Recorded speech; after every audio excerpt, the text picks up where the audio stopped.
आलेल्या महिलांना पण सगळ्यांना नमस्कार.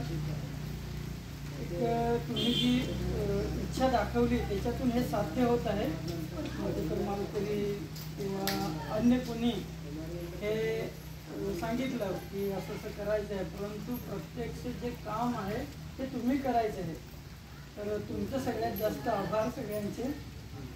तुमच्यामुळे मला सुद्धा इथे हे सगळं दाखवण्याचा एक उपक्रम आपला केशवसृष्टीला एक ठिकाण की ज्यांच्या प्रेरणेने हे सगळं होत आहे त्यांच्यासाठी सुद्धा हे उपक्रम चांगल्या पद्धतीचा आपण इथे सुरू करणार आहोत.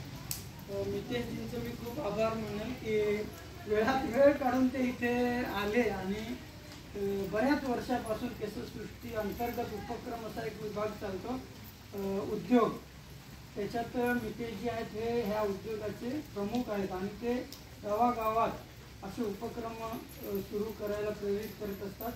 तर त्यांचा मोठा वाटा आहे या कार्यक्रमांमध्ये. आपल्याला सुद्धा ते नेहमी म्हणजे कायमचं इथून पुढं काम देणार आहेत आपल्याला शिलाईचे याच्यातलं. तर त्यांचं मी आभार माने की जे आज आले. मॅडम इतक्या लांबून म्हणजे मुंबईहून, सुभाषजी म्हटले की मुंबईहून कोणतरी इथेच कोणी आहे का असं विचारलं, परंतु तिकडनं येणे हे आमच्यासाठी भाग्याचे आहे. कारण की आम्ही नेहमी सांगत असतो की कोणाचा तरी म्हणजे शहरातल्यांचा इकडे येणं हे एक विशेष असतं आमच्यासाठी आणि म्हणून कोणीतरी आमच्या सोबत आहे असं आम्हाला नेहमी वाटत असतं. सुभाषजित आहेत, परंतु अन्य महिलांसाठी कुणीतरी महिला येणार आहे तिथे हे एक आपल्यासाठी विशेष आहे. कारण की एवढ्या लांबून महिला येणे हा एक वेगळा भाग आहे. कारण की आत्ताचं ट्रॅफिकचं आणि इतर सगळ्या वातावरणाच्या याच्यानुसार 5 ते 6 तास लागतात, जे 3 तास येऊ शकत. आता डबल तुम्हाला वेळ खर्च करावा लागतो. तरीसुद्धा एवढ्या अडीअडचणी असून सुद्धा तुम्ही इथं आलात. तुमचे मी खूप खूप आभार मानतो ह्या महिलांच्या वतीने. असंच नेहमी तुमचं सहकार्य लागेल अशी मी आशा करतो.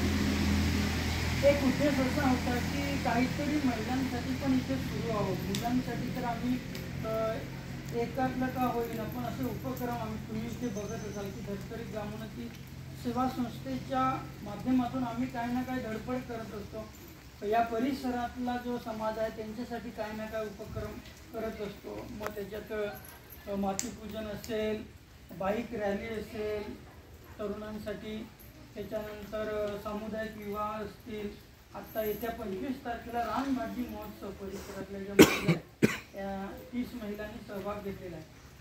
रानातल्या भाज्या त्याची भाजी करून इथे घेऊन येणार आहेत आणि त्याचं महत्त्व सांगणार आहेत की आपल्या आहारात हे आलं पाहिजे. आपण सुद्धा 100हून अधिक वर्ष गो आधारित खाऊन जगलं पाहिजे, रानभाज्या खाऊन जगलं पाहिजे असा उद्देश चांगला ठेवून एक 25 तारखेला तो उपक्रम आपण इथे राबवणार आहोत. ह्याच महिला त्याच्यात सहभागी आहेत, अन्य काही पाड्यावरच्या महिला आहेत.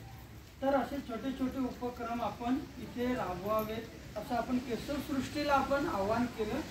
आणि जसं कोणतरी दुवा पण लागतो तर योगेश दादा आपल्या सोबत आहेत.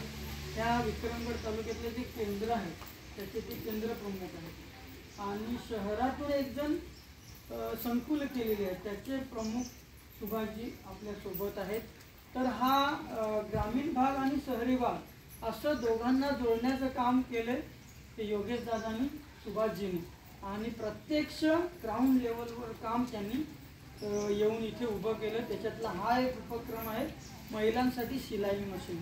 तर आजचा दिवस खूपच आनंदाचा आहे की असा कुठेतरी ग्राउंड लेवलला त्यांनी विचार केला केशवसृष्टीने.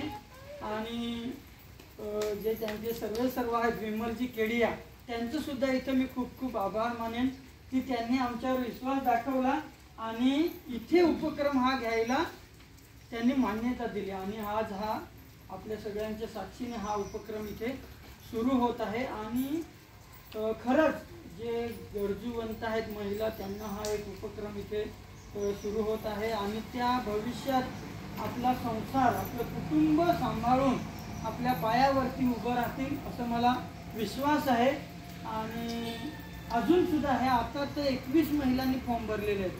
अजून इथे हा छोटासा उपक्रमाचं हे वटवृक्ष आज आपण लागवड करत आहोत याचा एक मोठा वटवृक्ष तयार होईल असा माझा विश्वास आहे.